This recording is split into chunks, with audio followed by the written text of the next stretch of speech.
আপনার হাজবেন্ড একটা স্টুপিড। কত খুঁজেছি। আচ্ছা কোথায় উধাও হয়ে গেছে, কোনো পাত্তা নেই। আপনার কোথায় থাকেন এখন বলেন তো? কনফিউজড হচ্ছেন তো? হওয়াটাই স্বাভাবিক।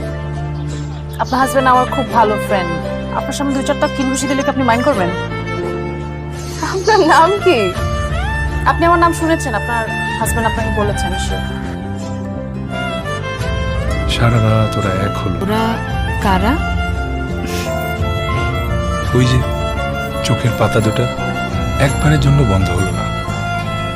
চিন্তা করো না, হয়তো আমায় দেখার পর বন্ধ হয়ে যাবে। কে জানে, হয়তো তোমায় দেখার পর কপালে উঠে যাবে। তোমার ধারণা আমি দেখতে এতই অসুন্দর? আরে বাবা, অতিরিক্ত সুন্দর কিছু দেখলে মানুষের চোখ কপালে উঠে যায়। মামা একটু জলদি যান, ট্রেন ছেড়ে দিবে তো। মামা আপনি তো যাবেন লেগের পারে, ওখানে তো কোনো স্টেশন নাই। আছে রে মামা, আছে। ওখান থেকে একটা ট্রেনে উঠবো, সারা জীবনের জার্নি মিস করা যাবে না, তাড়াতাড়ি যান। চোখ কপালে উঠেছে? তোমাকে নার্ভাস হলো পাফ নেওয়া লাগে? অনলাইনে চ্যাটিং করে মনে হয় নাই তো নার্ভাস ছেলে তুমি। ও আই এম সরি। সরি কেন? তাড়াহুড়া করে ফুল কিনে আনতে ভুলে গেছি। তাড়াহুড়া? অনেক প্রথম দেখাতে তো 19 মিনিট লেট। সরি। ওকে, আমিও চাইলে ফুল আনতে পারতাম। তোমার তাড়াহুড়া দেখে আমিও আনতে ভুলে গেছি। আমি তোমাকে কখনো মিথ্যা বলি না দিদি। 90 দশকের প্রেমিক প্রেমিকারা প্রথম দেখার দিন কি করতে জানো? কি করতো? গাছতলায় দেখা করতো। সে গাছের উপরে নিজেদের নামে প্রথম অক্ষর, দুই পাশে দুটো অক্ষর, মাঝখানে একটা প্লাস। তারপর কাঠুরে এসে সেই গাছ কেটে নিয়ে যেত, তারপর তাদের ভালোবাসা হয়ে যেত ফার্নিচার। তুমি এত আনরোম্যান্টিক। অনলাইনে কত কাব্য, কত কবিতা। এখন করবো না থাক, ফার্নিচার ওলা কাব্য শুনতে চাই না। তুমি একটা খুঁতির মোনালিসা দিবি। ইরশাদ, ইরশাদ। কাব্য করছি না, সত্যি বললাম। মোনালিসার ভ্রু নেই, তোমার আছে। এই জন্য না তোমার কখনো প্রেম হয় নাই। প্রেমিকারে কি মিথ্যা শুনতে ভালোবাসে? কখনো কখনো। তাহলে তোমার কপালে দুঃখ আছে দিবি। কেন? কারণ আমি তোমাকে কখনোই মিথ্যা বলবো না। একটা প্রশ্ন ছিল। কি প্রশ্ন? 90 দশকের প্রেমিক প্রেমিকারা যদি লেকের ধারে দেখা করতো তাহলে তারা কি করতো? তাহলে ফুল আনতে ভুলে যেত, তারপরে মাঝখানে হাইফেন দূরত্ব নিয়ে বসে থাকতো। আচ্ছা ভালো কথা, হাইফেন বাক্যে কেন ইউজ করে তুমি জানো? ছোটবেলায় পড়েছিলাম, মনে নেই।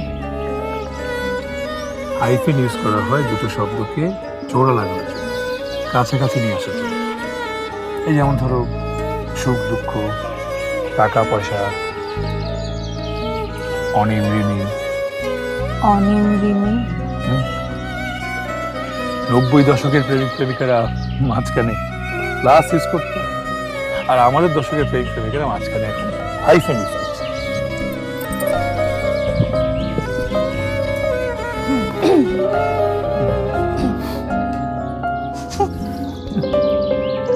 আজকে এসছো না?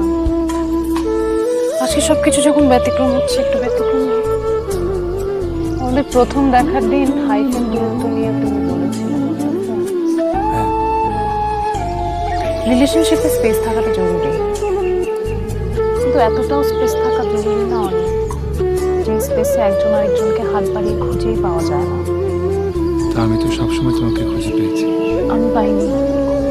গত 3 বছরে তুমি আমার থেকে কতবার দূরত্ব নিয়েছো জানো? 6 বার। তোমার যখন প্রয়োজন হয়েছে তুমি সবসময় আমাকে পাশে পেয়েছো। আমার যখন প্রয়োজন হয়েছে ভেবে দেখেছো আমার পাশে ছিলে কাছে থাকার জন্য সবসময় যে সহশরীরে পাশে থাকতে হবে তা তো নয়। মানুষ তো হাতের আঙুলও থেকে যায়।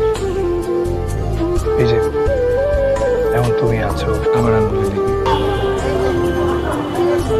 চলো। সবসময় তো তুমি আমাকে বাসায় পৌঁছে দাও, আজকে আমি তোমাকে বাসায় পৌঁছে দিই। পাগল হয়েছো? তোমার বাসায় পরে তোমাকে বকাঝকা করবে। সমস্যা নেই, বাবাকে বাসায় বলেছি আজকে ফিরতে হবে তুমি। আমাকে বাসায় পৌঁছে দিয়ে পরে তুমি একা একা বাড়ি ফিরতে পারবা? তাহলে তাহলে কি আবার তোমাকে বাসায় পৌঁছে দিতে হবে আমার? হ্যাঁ, তুমি যখন আমাকে আবার বাসায় পৌঁছে দিবে আমি তোমাকে আবার বলবো চলো তোমাকে বাসায় পৌঁছে দিয়ে আসি। তারপর তুমি আমাকে আবার বাসায় পৌঁছে দিবে। একবার তুমি আমার বাসায়, আমি তোমার বাসায়, সিনেমা শেষ। Directed by Christopher Nolan. দারুণ হবে কিন্তু।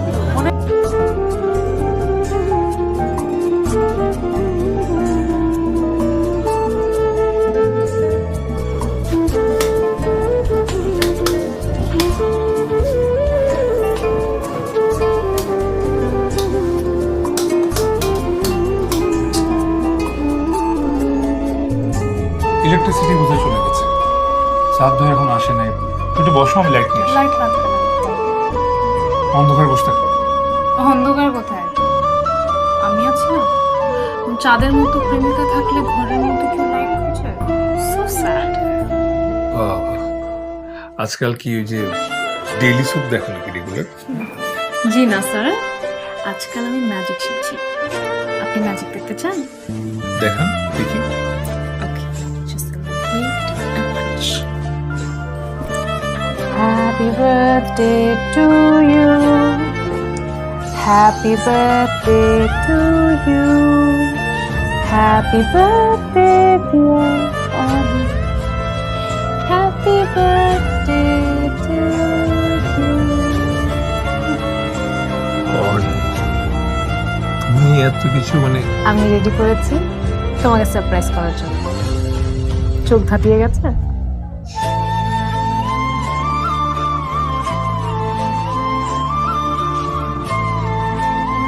এটা কি? এটা কি এ? আমার প্রথম অক্ষর? হ্যাঁ, এবং সেই সাথে এটা একটা এলিমেন্টাল সিম্বলও। এরকম আরো 3টা সিম্বল আছে। তুমি যদি রিংটাকে উল্টা করে ধরো তাহলে এটা হাওয়া হয়ে যাবে। হাওয়া হয়ে যাবে? কি বলো? না না, ওই হাওয়া না। তুমি যখন রিংটাকে উল্টা করে ধরবে তখন যে সিম্বলটা হবে ওটার মিনিং হাওয়া হয়ে যাবে। এয়ার, বাতাস। ও,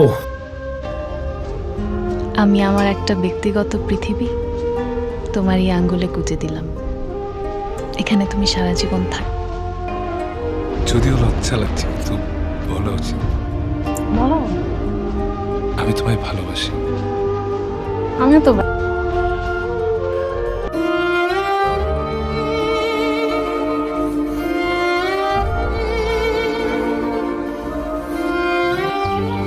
গত 3 বছরের সম্পর্কে আমি কি তোমার বিরুদ্ধে কখনো কোনো অভিযোগ করেছি?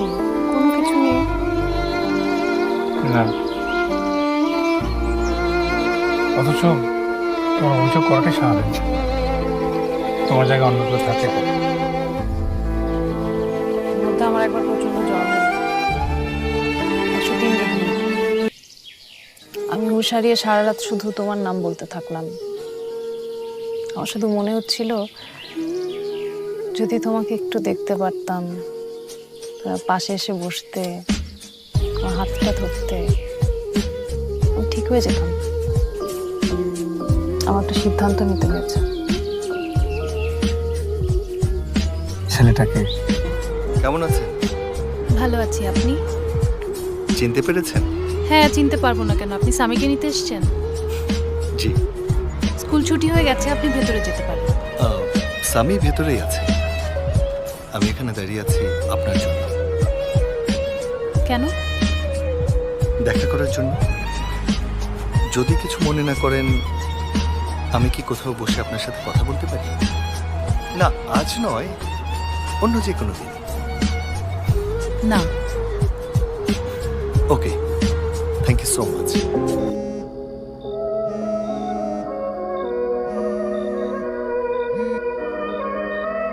হ্যালো, আসসালামু আলাইকুম।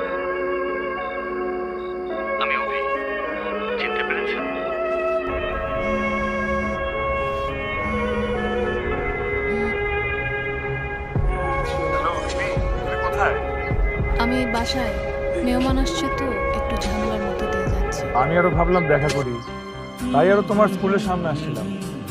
আচ্ছা ঠিক আছে, না আজকে তো দেখা করতে পারবো না মনে হচ্ছে।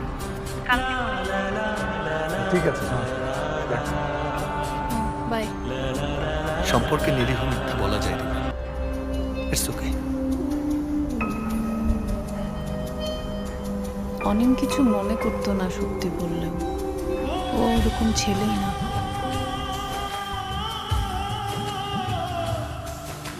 অনিমের সঙ্গে ঝগড়া হয়েছে? সাথে আমার কখনো ঝগড়া হয় না বাবা। ওকে তোর সাথে যোগাযোগ বন্ধ করে দিয়েছে? না বাবা, তাহলে খাচ্ছিস কেন? জানি না। কি করেন উনি? Fermi business. বাহ, ভালো তো। আমি জানি তুমি ওরকম ছেলে না, তুমি ওভাবে ভাবো না, আমাকেও ভালোভাবে ছিল না। তবুও বলি, অভিকে আমি ভালোবেসেছি ওর মতন কিছু দেখে না। ওর সঙ্গ আমার ভালো লাগে, ওর সাথে মন খুলে কথা বলা যায়, হাসা যায়। I feel life. তুমি ওর আর্থিক দিকটা দেখলে অনেক কিছু মনে করতাম না রে। নিজের পার্টনারের ভালো একটা ক্যারিয়ার থাকবে, এটা কে না চায়? যার সাথে বাকিটা জীবন কাটাবে, তার আর্থিক দিকটা কেন দেখবে? শুধু রিমি, আমি তো একটা চাকরি করি, ভালো কোনো চাকরি না, কিন্তু আমাদের তো মোটামুটি চলে যেত না? চাকরি না অনেক, মূল বিষয়টাই ধরতে পারছো না।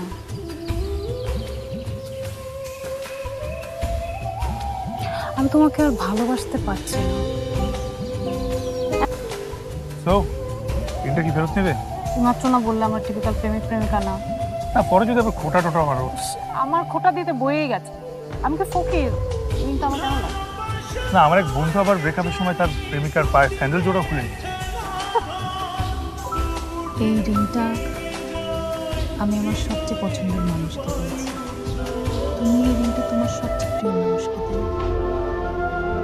সো তাহলে এখন তো আসতে হয়। ভালো থেকো অনিম। তুমিও। শূন্য করে গেলে তুমি সরি, লেট হয়ে গেল, চলো তাড়াতাড়ি।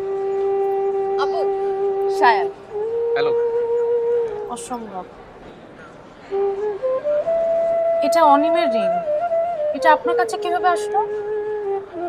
আপনার নাম রিমি?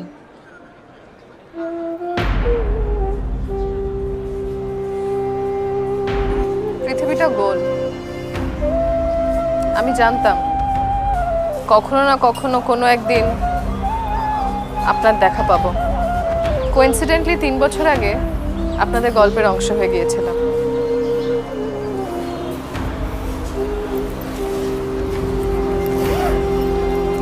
তিন বছর আগে আমার ঠিকানায় চিঠিটা এসেছিল। এখানে আপনার সব প্রশ্নের উত্তর আছে।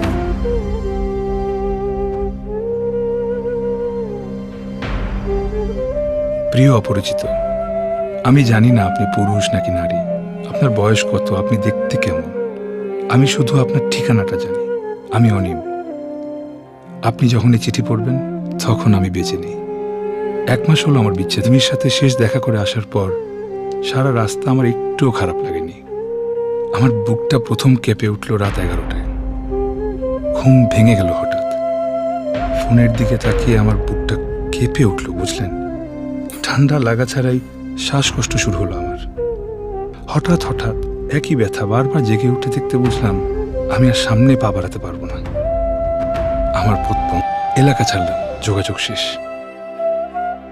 আমি মারা যাব আজ। আমার মৃত্যু হবে খুব স্বাভাবিক একটা প্রক্রিয়ায়। আমি গলায় দড়ি দিচ্ছি না, বিষ খাচ্ছি না, ছাদ থেকে লাফ দিচ্ছি না, প্লেট দিয়ে হাতও কাটছি না। আমার ঠান্ডা লাগলে শ্বাসকষ্ট হয়, এত বেশি কষ্ট হয় যে ইনহেলার নেওয়ার প্রয়োজন পড়ে।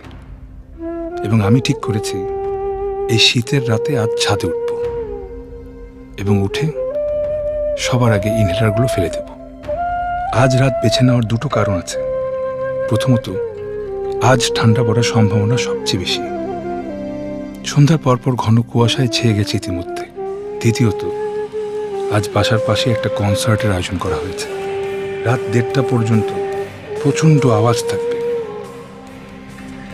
আমি রাত 10:30টায় ছাদে উঠব। চুপচাপ ছাদের এক কোণে লুকিয়ে থাকব, যতক্ষণ না কেয়ারটেকার এসে ছাদের দরজা বন্ধ করে দেয়। তারপর চিত হয়ে ছাদে শুয়ে থাকব। কুয়াশায় জমে যাব একটু পর। মাথা ভারী হয়ে যাবে, শ্বাসকষ্ট হবে, গড়াগড়ি খাবো ছাদ জুড়ে। কপালের রগ ফুলে উঠবে, টিকতে না পেরে পাথরের দেয়ালে আঁচড় কাটব। শ্বাস নিতে না পেরে আমি হয়তোবা চিৎকার করব, যাতে কেউ শুনতে পায় আমার চিৎকার। কিন্তু আমার চিৎকার কেউ শুনবে না, কারণ বাইরে থাকবে কনসার্টের মাইকের প্রচন্ড আওয়াজ।